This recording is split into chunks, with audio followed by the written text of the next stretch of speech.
What's up mga kababayan? News that matters here. Dito sa video natin ngayon ay ating panoorin o pakinggan tong mga nagbabagang balita. Tinawag ni Attorney Panelo ang apat na sina Bersamin, Bonget, Senator Chis Kilay at Tambalos Romualdez na mga ignorante mga kababayan sapagkat iniiba nila di umano ang naratibo at pilit na sinasabing fake news ang binitawang salita nila PRRD at Congressman Ungab. Ngunit pinatotohanan o sinusuportahan pa nga ng mga iba't ibang senador at kongreso na may mga blankong espasyo nga sa BICAM report. Kung kaya naman ang wika ni Attorney Sale, dapat managot itong sina Senator Chis Kilay, Tambalos at ang mga nasa lower house na kabahagi ng BICAM committee sapagkat sa kanila galing nga itong pag-falsify sa nasabing dokumento. Nakatakataka nga ngayon mga kababayan na tahimik itong si Tambalos Romualdez. Pero bago ang lahat mga kababayan, huwag niyo po sana nakalimutan mag-like at subscribe para updated ka sa mga uploads ko araw-araw. At yun na nga mga kababayan na pag-alaman din na itong BICAM committee na ginawa ng mga kongreso at senado naging illegal sapagkat si Tamba lamang di umano ang nasusunod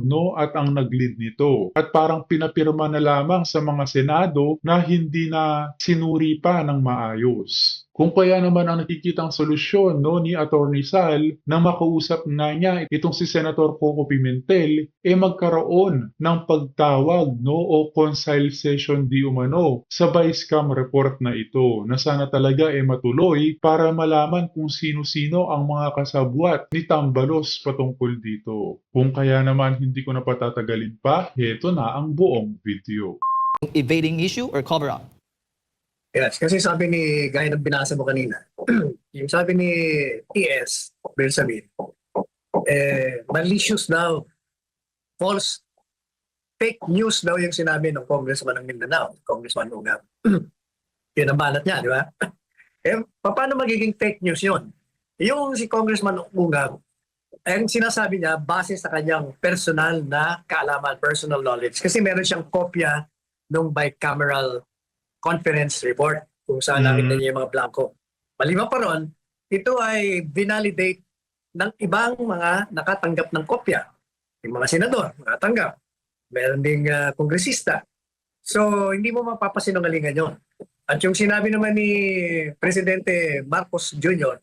na nagsisinungaling si Presidente Duterte dahil nagbigay siya ng komentaryo, unang-una wala akong akusasyon. Ang nag-aakusa si Congressman Ungab. Si Presidente Duterte ay nagkokomentaryo lang sa legalidad. Sabi niya, kung yan ang nangyari na may mga blanco dyan sa bicameral conference report, ay illegal yan. Kasi pinopulsify mo yung nasa loob. Kasi kung blanco yan, tapos nilagyan mo, pinil up mo, ibig sabihin, yung enrolled bill ay hindi dumaan doon sa proseso na itinatakda ng batas. Kaya may diferensya yan. Illegal yan. Kaya hindi mo siya nagsisinungaling, nagbibigay lang siya ng opinyong legal. Kaya sabi ko nga sa artikulo ko, Correct. either yung reaksyon ng dalawa ay batay sa walang kaalaman o ignorante sila doon sa pinag-uusapan. Mukhang hindi nila napanood yung video conference ng dalawa. O kaya naman, hindi nila napanood, sinabihan sila na itong sinabi na mali. O yun ang fake news na tinanggap nila. O kaya naman, kino-cover up nila ang naging maka-iskandalosong mga blanco na sa 13 pahina at 28 items yan sa bicameral report. Opo, attorney. At Yung nga sumunod. yes, Kasi tama attorney. At ito na nga, FPRD not lying. Hindi nagsisinungaling ang dating Pangulong Duterte. Watching the recorded video conference of the legislator and FPRD, it is unmistakable that the congressman from Mindanao was referring to certain missing items in the bicameral conference committee report and definitely not to the General Appropriations Act or GAA or GAA signed into law by PBBM. Nor can one be mistaken that FPRD was merely expressing a legal opinion as to the illegality of the infirmities contained in the BICAM report, which obviously were corrected in the GAA by filling up those missing items. alam mo kasi, ang problema doon sa dalawa, binabago nila yung naratibo. Ang pinag-uusapan yung bicameral conference report, Exactly. hindi GAA. Kaya siguro nang ma-realize nila kasi marami nang pumuna sa kanila, yung programa natin at yung iba pang mga nakapansin na mali yata. Mali yata yung kinokomentaryuhan yun. Hindi naman yung ang pinag-uusapan eh. Kung hindi yung bicameral conference report. Doon nagsimula. Pinipilit pa ng bangag-bangag na ituwid ang kamalian nila eh. Kitang-kita naman na may mga blankong espasyo naman talaga. At hindi lang sina Congressman Ungab at PRRD ang nakakita nun, kundi marami pang mga nasa lower house at senador. Maya naman kayo, Bersamin, Bungit, marunong sana kayo mag-constructive criticism pagdating sa mga kamaliang ginagawa nyo. Yes, attorney. At ito pa, ano yung magiging implikasyon nito? Legal implications dahil ito nga yung panghuli mong parte sa iyong Oh. sinulat. Tama ka. Alam mo, ayan ang pinakamahalaga dyan. Ang dapat nakatanungin yan, anong implikasyong legal doon sa mga blankong pahina na naging batayan ng enrolled bill? Yan ang mahalaga dyan. Sige, pasabi. What is of paramount importance is the legal implications of the missing and subsequently filled up items, given that those blank items have been validated to be existent by some senators and party list representatives. Okay, patuloy ko lang. Party list representative who did not sign their assent thereto. The presiding senator says that there are no blank items in the enrolled bill signed by him. He denies that there were blank items in the BICAM report. He is either blind or covering up a fact already authenticated by his colleagues, attorney. Oh, alam mo, Jade, alam mo yan, nakakayamot siyang ganyan, ha? Pinatutuhanan na ng mga kasama niya na merong mga blanco. Pero itong si Senador Cheese, pinagpipilitan pa rin na wala. Binabago niya yung naratibo eh. Isa pa yan. Unang-una, dapat alam niya yan. Bakit ka mo? Sapagkat siya at saka si Speaker Martin ang pumirma doon sa bicameral conference report. Kaya alam nila na bago pinalize yun, blanco yun. Kasi marami nakatanggap eh. Kaya hindi mapapasinungalingan. Kaya nga ang tanong, sino? Sino ang pumuno doon sa mga blanco? Sabi ko nga dyan eh, babasahin mo mamaya, dalawa lang ang pupwede dyan.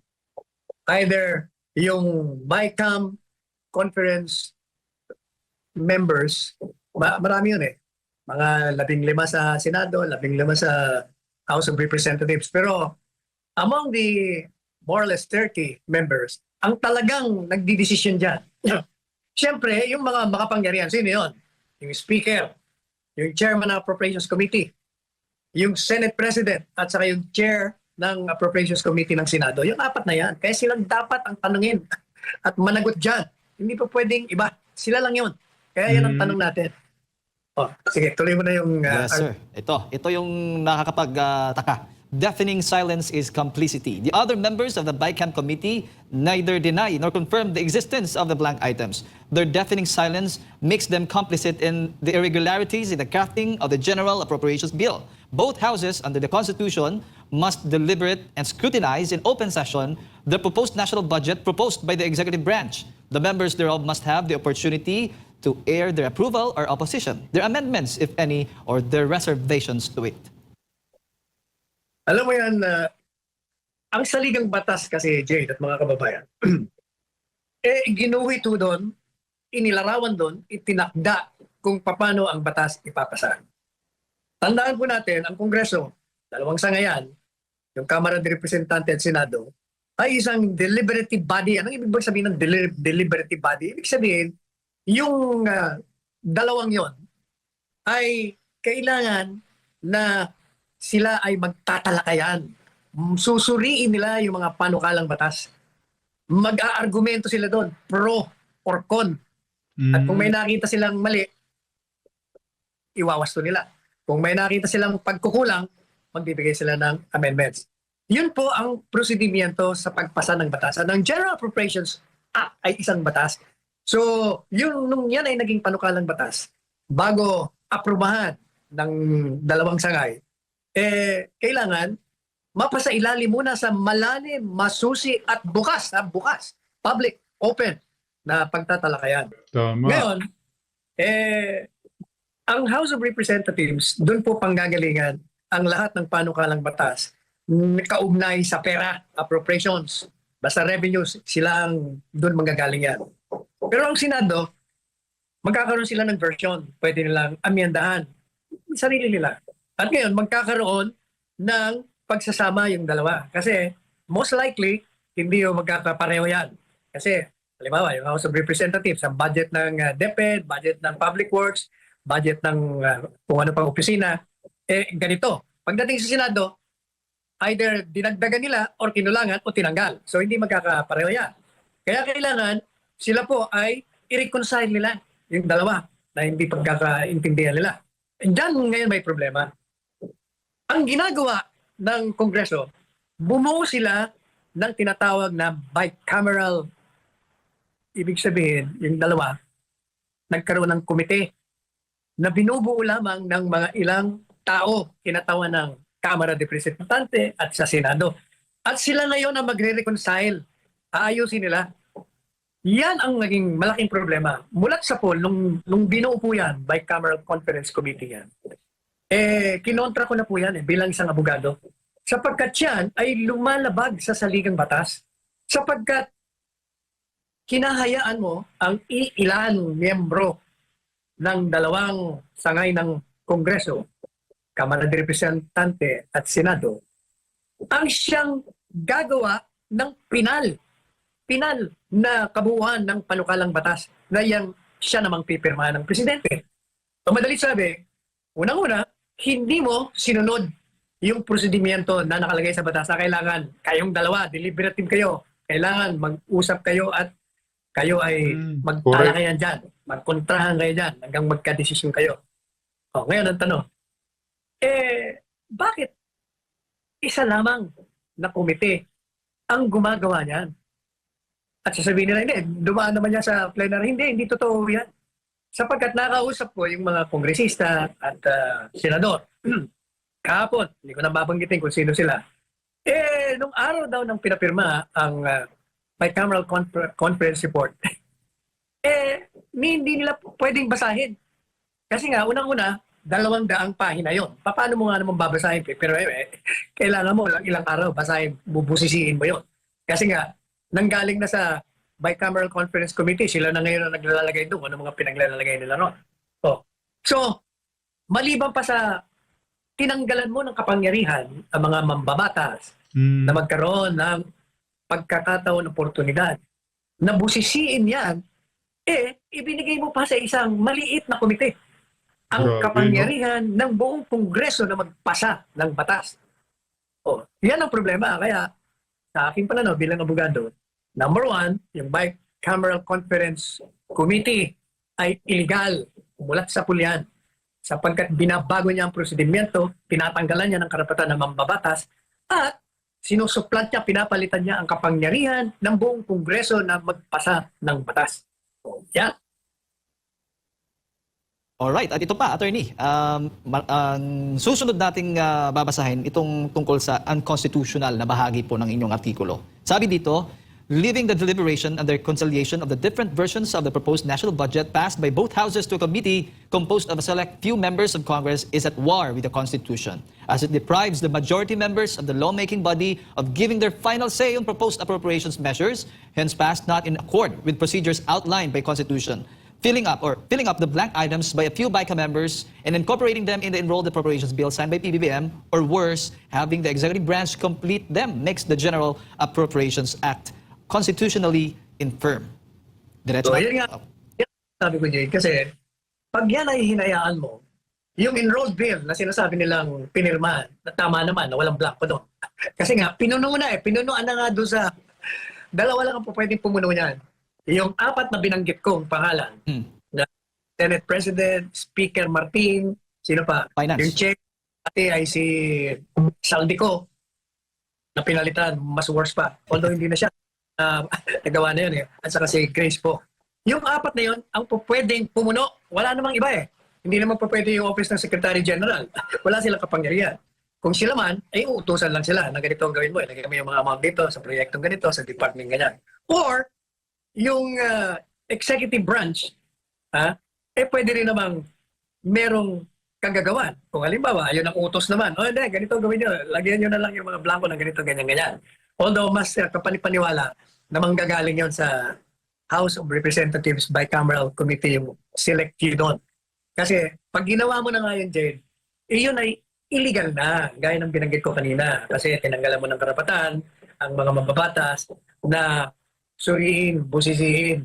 Mm, At ang ginagawa, yung isang maliit na komite lamang, ang lumalabas na siyang bumuo yung enrolled bill na pipirmahan ng presidente. Kaya Kaya tama lamang ang ginawa nila Congressman Ungab at PRRD na isuplong no, sa Supreme Court itong BICAM report na ginawa nila Tambalos Romualdez. Mantakin nyo yun. Ngayon sila pa ang nananahimik patungkol sa isyong ito. No? Wala tayong naririnig na comment na galing kay Tambalos. magiging unconstitutional yan. Opo, attorney. Linawin ko lang. Yung executive branch, hindi sila pwedeng mag-fill in sa blank items. Hindi, kasi unang-una, sila ang gumawa ng mga items, yung DBM. At sa saligang batas, hindi maaaring dagdagan kung anong mga, di ba, ilan ba ang proposed budget? 3 trillion plus, di ba? Yung Kongreso at Senado, pag pinasok mo yan, pwede nilang i-realign, pero hindi nila po pwedeng dagdagan. Kaya yung executive, hindi pa pwede nilang baguhin. Ang maaari lang magawa nila, kung alam nila na may mga, o kaya naman sila nagsabi, oy, blank word nyo ha, saka ilagay nyo ganito, ganyan. O, yun lamang. Although, parang mas madaling paniwalaan na kung saan nanggaling yung last stage before the printing. Kasi ipiprint mo pa eh. Yes. Kaya yung pumirma, yung pinaka-pumirma dyan, sila yon. Ngayon, yung ibang miyembro, ang problema sa ibang miyembro, gaya na sinabi ko sa artikulo, hindi kayo nagde-deny, hindi rin kayo nagkukumpirma. Iwas pusoy. Pag kayo nagsalita, kayo kasabwat, complicit kayo dyan. May Correct. complicity kayo dyan at kayo mananagot din. Opo, attorney. At isa pang paglilinaw din, attorney. Di ba after ng BICAM report na pirmahan na, may blank items, hindi rin pwedeng yung apat na nabanggit po ninyo ay mag-fill in? I mean, based sa saligang batas, bawal din po yun. Bawal nga yun kasi nga dapat ang kabuuhan ng enrolled bill ay tinalakay ng dalawang sangay ng Senado at Kongreso. At kung ano man ang diferensya ng dalawa, kailangan mag-usap sila. Pero hindi po pwede na ilan lang. Kailangan lahat sila. Kaya nga, kahapon, kausap ko si Senador Coco Pimentel at tinatanong niya, ano kaya sa palagay mo? Anong po pwedeng gawin? Kasi pag hindi pa pwede rin na hindi pagkasunduan. Kaya nga binuo yung conference, bicameral conference committee. Sabi ko, dapat dyan, susundin mo kung ano yung prosedimento. Anong pinakamaganda? Wala kayong recourse, kundi kayong dalawa ay tumawag ng session kayong dalawa, special session. Either kayo ang tatawag, mag-agree kayo, magkakasundo kayo na mag-meet kayo in joint session, or tatawag ang presidente ng special session para ma-reconcile niyo kung saan lahat kayo dyan. Buluin nyo. Hindi po pwede yung ilan lamang ng miyembro ng Bicameral Conference Committee. Kasi pag ginawa mo yan, illegal yan. Unconstitutional. Yan ang sinasabi ni Presidente Duterte. Malinaw, attorney. Pagpatuloy ko lamang to, tapusin lang natin itong artikulo po ninyo. Sabi po ninyo dito, GAA perceived as graft-ridden. The 2025 GAA is generally perceived as the most graft-ridden general appropriations budget ever passed by Congress. The lower house passed its version of the appropriations bill containing a 39.8 billion pesos allocation for the Ayuda para sa Kapos ang Kita program or AKAP. Initially, it was removed in the Senate version but reinstated by the powerful bicameral committee. PhilHealth was given a zero budget in the bicameral report despite the fact that both houses have given it in a big budget allocation. Its removal triggered a furious speech from a leading health advocate, Senator Christopher Bongo, who expressed his disgust and opposition. He did not sign the BICAM report. Education is given the highest budget allocation by the Constitution, but DepEd's budget was hugely slashed. It also diminished the allocation for the office of the Vice President. Public works projects suffered a substantial cut, while that of the Department of Agriculture increased immensely. The veto by PBBM of certain appropriations has not altered the negative perception of the General Appropriations Act or GAA. O yan ang problema. Kaya makikita mo, mga binanggit ko dyan, meron ng inaprubahan ng dalawang sangay. Gaya ng PhilHealth. Yung PhilHealth, sa Kamara de Representante, meron silang allocation ng budget para sa kanila. Ang Senado meron din. Pagkatapos, itong Bicameral Conference Committee, tinanggal, biro mo tinanggal, yung inaprubahan ng daan-daang mga kongresista at mayoriya ng senador, nagkasundo na merong budget, may tinanggal ng ilang tao lamang. O, doon lang makikita mo na tayo ito'y labag sa saligang batas, labag sa prosedimento. Correct. O, kitang-kita mo Marami silang pinagkasundoan ng dalawang version, sa amount lang hindi nagkakasundo, pero tinanggal. Meron namang iba, binawasan. Meron naman, inimkrisan. O, hindi po pwede yan. Po. Ito, minority should go to Supreme Court. Ayan, the minority leaders of both houses of Congress should question the constitutionality of the General Appropriations Act before the Supreme Court. Other principled members of Congress who have somehow lost their dissenting voices should join as petitioners and redeem themselves. Will they? The bicameral committee, an incongruous and unconstitutional creation, must be abolished. Those who cause the constitutional infractions must be held accountable. Yung pong huling paragraph kong yan, yan ang kasagutan sa tanong, anong gagawin natin ngayon? Papabayaan ba natin ganyan? Kaya ang mungkahi ko, kailangan po, di ba, yung isang programa natin, Jay, kung matatanda mo, sinabi ko, ikaw naman congressman nga, panay ka salita, hindi ka pumunta sa Korte Suprema. At questionin mo yan. Ngayon, kailangan nung talaga, ang magke-question yan, mag-file ng petition, yung nasa minority, sino bang minority leader sa Senado, yan ay si Coco Pimentel, senador. Doon naman sa kabila, si Congressman Libanan. Sila mga minority. At sabi ko, silang dalawa ang manguna at samahan sila ng mga prinsipyo. Yung may mga prinsipyo na ngayon ay biglang tumahimik, biglang napipi. Pagkakataon nyo na i-redeem nyo ang sarili nyo, buhayin nyo, makakuha nyo ulit yung pananalita at punta kayo sa Korte Suprema. Correct. Upang ang Korte Suprema na siyang binigyan ng saligang batas ng kapangyarihan na magdesisyon sa anumang mali o pag-aabuso ng mga may kapangyarihan, opisyales o institusyon. Sila ang magbibigay sa atin ng klaro na desisyon na ito ay labag sa saligang batas. At kailangan managot yung mga mastermind ng irregularidad nito. Tama. So, Kasuhan. attorney, ang nais po ninyo na gawin nitong kampo ni Congressman Isidro Ungab, maging na minority at yung mga principled member po ng Kongreso, maghain sila ng petisyon. Pero particularly, ang gusto po ninyo, dapat ideklarang invalid, null and void itong konstitusyon, itong 2025 national budget, attorney? Kasi yung enrolled bill na pinirmahan ni Presidente Marcos Jr., yun na ang batas. Pero ang problema, ang batayan ng enrolled bill ay merong mga kakulangan na hindi dumaan sa kabuuhan ng Kongreso at ng Senado. Iyon. Kaya magiging unconstitutional dapat yan. Kaya alam po ninyo, tinawagan ko si Senador Coco Pimentel. Pinag-usapan namin yan. Sangayon naman siya sa mga sinabi ko. Except that, sabi niya, kasi sabi ko, kailangan magpahit ka ng petition sa Korte Suprema. Kaya sabi niya po sa akin, sabi niya, dami ko ng pinail, 4 ng pending ko na. Dapat iba naman. Hindi lang naman ako ang pwedeng mag-file. Sabi ko, ikaw tinuturo ng lahat na dapat mag-file kasi ikaw minority leader ng Senado at naman sa Kongreso, si Congressman Libanan. Pagkatapos pinadala ko sa kanya yung article ko kaninang umaga. At ang sagot niya sa akin, dapat daw mag-file ay si Senador De La Rosa at si Senador Bongo at kasama si Senador Robin Padilla. Yan ang problema. Ako, ang suggestion ko, kayo na lang lahat na mga kumukontra sa nakita niyong irregularidad. Labag sa saligang batas. Tungkulin po niyo yan. Kaya magsama-sama kayo at maghain na kayo ng petisyon sa Korte Suprema.